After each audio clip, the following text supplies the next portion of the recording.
All right, so I'm excited and happy to have with me Liam today.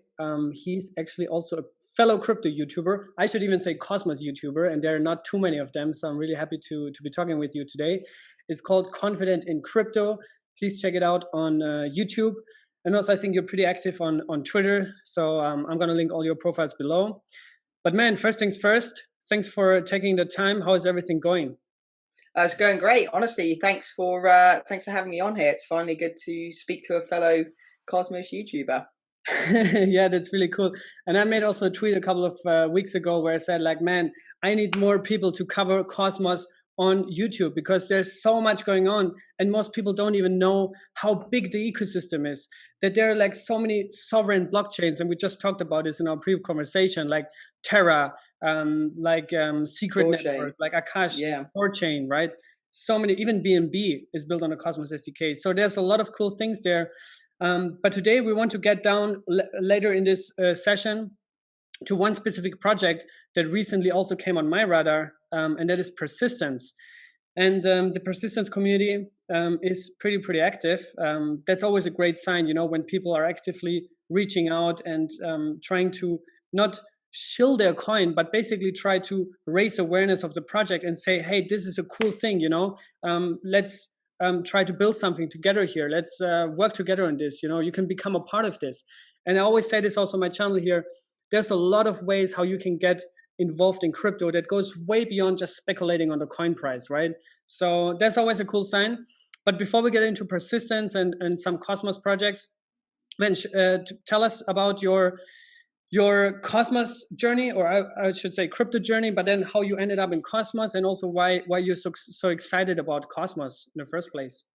Yeah, I mean, it's really just a case of going down the rabbit hole. I don't know if you've done exactly the same, but it always starts with Bitcoin. So you buy Bitcoin, you understand what blockchain does, you understand how it works, the transparency, how it's distributed, and so on. And then you discover Ethereum, right? And most people discover something like Ethereum, and then you understand this idea of a computer built on top of a blockchain, essentially, that can run smart contracts, can do decentralized finance. And I basically went down that whole rabbit hole of realizing there's this bigger world to blockchain. It's not just used for payments. It's not just used for transactions. And eventually I got onto Atom and Cosmos, and I'm not sure exactly how I got there, but I just remember looking into Atom and looking into what Cosmos was building, and I just thought, wow, wow, this makes sense. You know, it makes sense, the idea of having more than one blockchain all connecting, all interoperating, and that's really how I got onto it in the first place. And you know what it's like, you find a project, it's really interesting, but it's only when you start learning more and more about it, you kind of get more and more excited the more you learn, especially if it's a good project. And that's exactly what happened with Cosmos. And I started understanding more about how developers can use the Cosmos SDK to just deploy a blockchain effectively and easily. I just understood a bit more about how blockchains were siloed and they need to communicate. And Cosmos just fills all of those different criteria. And one of the best things about it is it can get as big as it needs to. More and more projects can build on it. And I just think it's a wonderful thing. And I think it's a really surefire bet that Cosmos will have a successful future.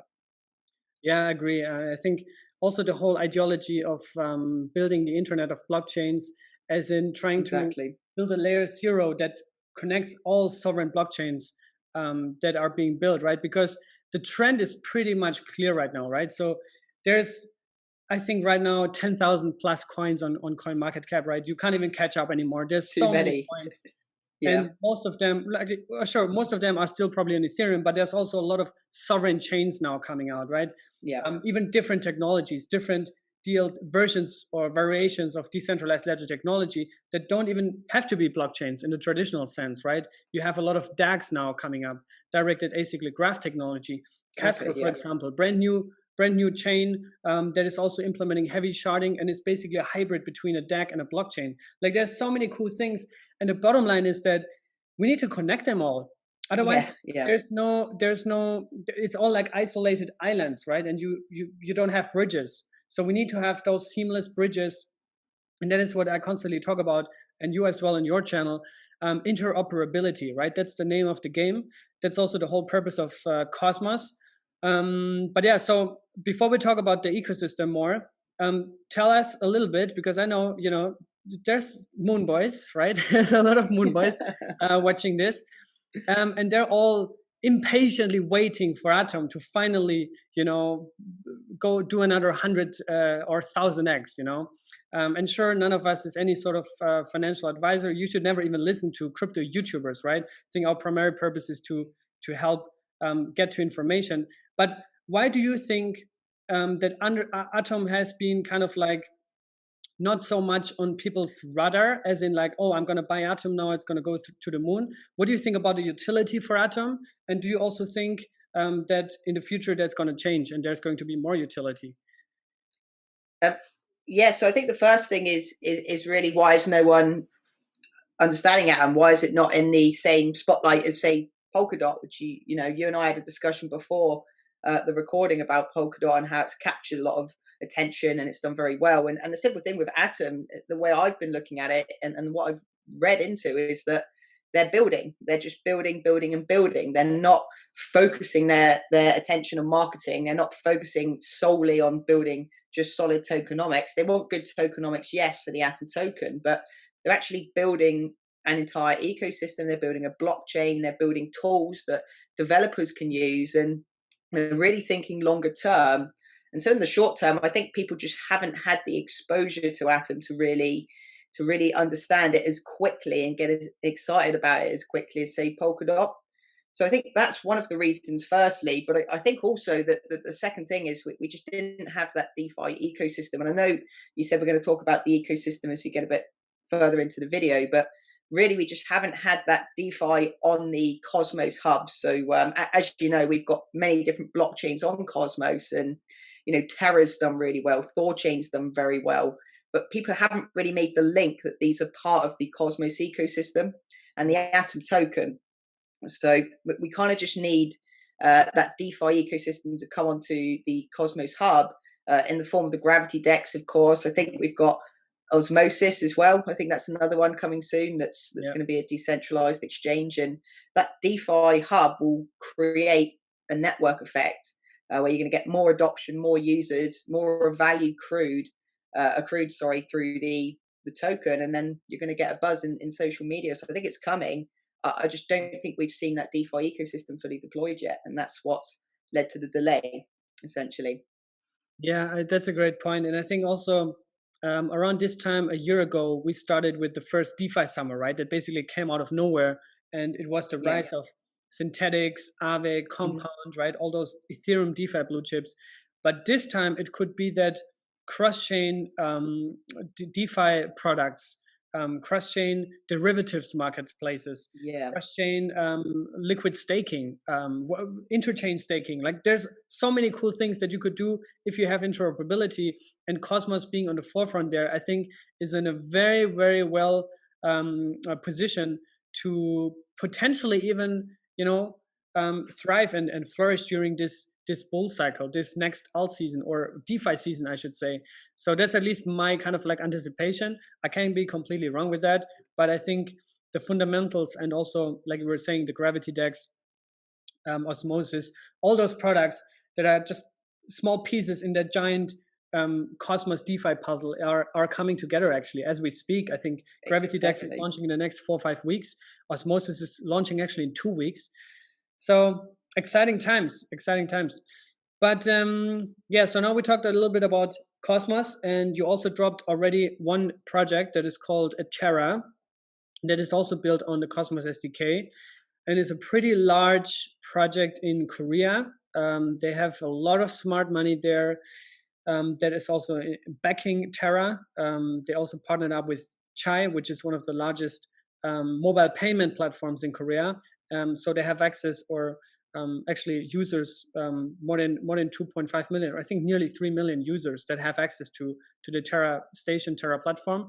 And then when you guys told me about Persistence and I started to do my research a little bit on it, I'm really like at the very beginning with Persistence, right? But like what I'm seeing so far is that Persistence at least has the potential to become the equivalent of Terra from India, right? So the founding team is mostly Indian. I think they're also distributed now in the US, like they're all around the globe, but it's a Indian background. Yeah. Also a lot of smart money in it. So maybe you can tell us a little bit about how you got into or how you heard about persistence, what excites you about it, and basically in a few phrases what it is and does. Yeah, absolutely. And first of all, I just wanted to say I kind of had a feeling you'd end up being in the persistence sort of ecosystem and joining the Guardians as well. I just knew you were obviously a big fan of Cosmos and obviously Terra, you know a lot about as well, much more than me from the sounds of it. So I'm glad you actually found persistence. And like you say, it is kind of the Indian version of blockchains like Terra. So persistence is focused on decentralized finance and DeFi, but it's also kind of going to a sector that maybe isn't looked at enough, which is institutional finance and actually finding a way to onboard institutions to blockchain technology and also to decentralized finance as a whole. So it's essentially a blockchain, a proof of stake blockchain built on Cosmos, just like we have with Terra and Thorchain and all these other ecosystems. But the applications are very much focused on NFTs, DeFi, and institutions. So I really like what the team's doing. Like you say, you can tell sometimes that a team works in a certain way that's really, really good. And that's what the team's doing. They seem to have really good marketing. They put a lot of effort into marketing to make sure people are aware of the product, but they're also focused on building and building and building, just like we see of most Cosmos projects. I remember you said, prior to the recorded call we have now, you were talking about the Comdex, which is their flagship application, and I think that really just sort of summarizes what persistence is trying to achieve. So essentially, the Comdex is an institutional-facing application that allows for commodities trade globally. I think it's something like a $17 trillion a year industry, where we have different parties trying to trade across border with the need for middlemen or intermediaries. And they need these intermediaries to create and establish trust between them and also to verify trading documents, a bit like you see with something like VeChain with the supply chain management side of things. And so really what the Comdex is trying to do is have an entire application which takes the initial purchase of these commodities and the receipt of these commodities and puts it all under one entire sort of boxed process without the need for these slow intermediary processes, these slow middlemen processes, taking fees, waiting for documents to arrive. And if you can onboard those sort of institutional players, you're going to basically onboard a lot of money and a lot of capital into DeFi. And I don't think other projects are really targeting that institutional side of commodities trade or finance as much as persistence are aiming to do. So that's why I think it will be pretty successful. Yeah, that's really cool. Thanks for explaining that. And I think also in their latest newsletter, they were basically celebrating the first $100 million in transactional volume on Comdex. So that's pretty impressive, and that basically shows that the demand is there, and also the growth potential is actually there. So that's always the most important. Probably that's also why there's so much smart money flooding into persistence, because of the great product market fit that they have, right? I think a lot of a lot of crypto projects, they forget the product market fit, right? They forget the users, they forget the niche that they actually want to target, right? They just want to copy paste what other projects have been done successfully and then wait for people to magically use it. But projects like Persistence, even Akash, even Terra, right? They have great product market fit, amazing partnerships already, and huge deployment. And that's what I want to see. And if you look into the Cosmos ecosystem, there's actually a lot of projects like that, right, across the board for different niches and industries. But you mentioned the Comdex as kind of like the flagship product of Persistence, but also I saw that they're working on many other things. And one of the things that I'm really, really excited about, and that is actually according to their latest blog post, launching in June as well, is liquid staking. So that basically means, for those who don't know, currently, if you want to stake your Atom, for example, on the Cosmos Hub, there's it's locked, right? You can do governance with it, you can vote on proposals, but you can't move it, right? It's locked. Plus, if you want to unbond it, there's a 21-day period of unbonding, and only then you can use it, right?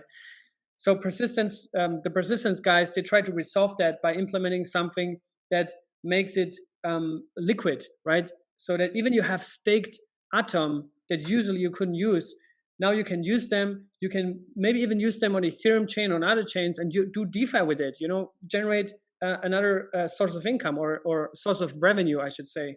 So can you maybe expand a little bit on that, also from your perspectives, what you think also this might mean for Cosmos as a whole? I mean, I think you summarized it really, really well just then yourself. It is such a simple but such an effective sort of product, really. The idea of having capital you can't access and then making it accessible and basically being able to generate multiple yields of the same income, the same sort of capital you start with. And I think with Cosmos in particular, this really will become even more effective when we see more DeFi, right? When we see more applications come to Cosmos, because you can take this capital and deploy it elsewhere in the Cosmos ecosystem. At the moment, P-Stake is launching on Ethereum. So it's going to be able to unlock capital in Ethereum. And then you can deploy it within the Ethereum ecosystem, because that's where a lot of the applications are, where you can deploy that unlocked capital. But I think, and my assumption is anyway, as the Cosmos DeFi ecosystem grows and there's more applications that the capital can be deployed on, that unlocked capital could be within Cosmos, within a blockchain, whether it's Persistence, whether it's the Cosmos Hub, and you can deploy it to applications on there. And I think we'll see that develop as we see more DeFi coming to Cosmos in the future. Yeah, that's amazing. I mean, thanks for sharing all those insights. I think we can wrap it up for now, but I also anticipate and think that we're going to be talking a lot in the future, and also maybe we can do this a regular exchange between us on both of our YouTube channels, just talk about Cosmos, spread the word, persistence. I actually want to dig, like, the thing is, if you're a content creator, right, there's a lot of things that come with it, like editing, researching, a lot of things. So it's really hard to be on top of the things for all those projects.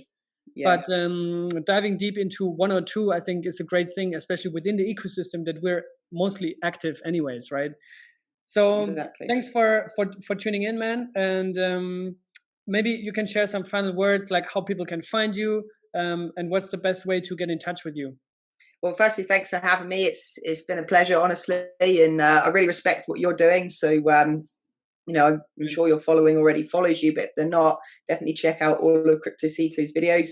And you can find me at Confident in Crypto. I think you said you're going to put a link in the video description, so you can find me there. And I just do a lot of technical analysis, a lot of trading, but I also do project analysis, things like Cosmos, things like Persistence. So if you want to learn a bit more about projects I'm keen on, definitely head over. It'd be great to have you on my community as well. All right, man. Thanks for joining, and stay safe, and we'll keep in touch. I look forward to catching up soon.